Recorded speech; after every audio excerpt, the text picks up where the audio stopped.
Medicare is not free. Let's talk about the costs associated with Medicare Part A, which is your hospital coverage. First, you'll be happy to know that there typically is a $0 monthly premium for Medicare Part A if you have 40 credits or the equivalent of 10 years of work.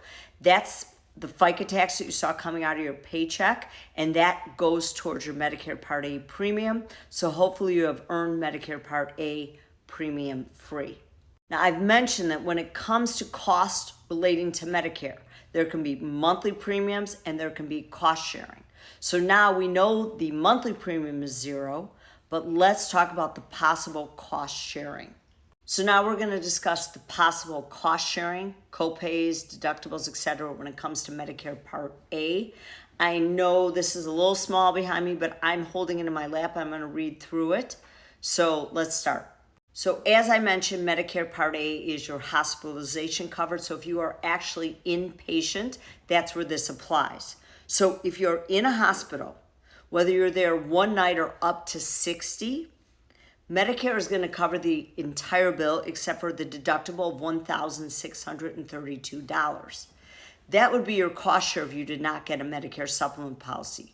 The good news is with all these I'm going to go over, you can cover those costs with Medicare Supplement Plan G and Medicare Supplement Plan N. So I'm going to go through it and I'm going to tell you what the cost share would be without it and then remind you that G and N will cover it. Medicare Part A is measured in benefit periods, and that's another video. I could explain that, but right now, let's continue with what I'm doing with the cost. So after you're in that 60 days in the hospital, and that's your deductible period, if you happen to be in the hospital longer than 60 days, here's what happens. Days 61 through 90, Medicare covers all but $408 a day. That would be your cost, but if you have G or N, it's covered, you pay nothing. If you're in the hospital beyond 90 days, that's where you would go into your reserve days. You get 60 lifetime, and Medicare would pay the entire bill except for $816. But because you have G or N, Medicare Supplement Plan G or N, you pay nothing.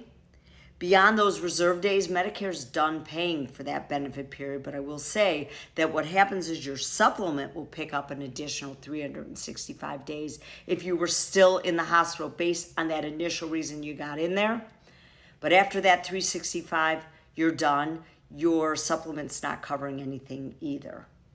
Now, if you're in the hospital and you have at least a 3-day stay, then you may be eligible for what's called skilled nursing facility care, which is also under Medicare Part A. Now, remember, that is not long-term care.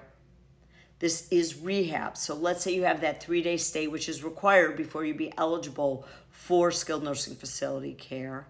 And now you are there and maybe you had a hip replacement and you need rehab in a facility. What would happen is days 1 through 20, there are no gaps in coverage. So Medicare is covering that entire bill.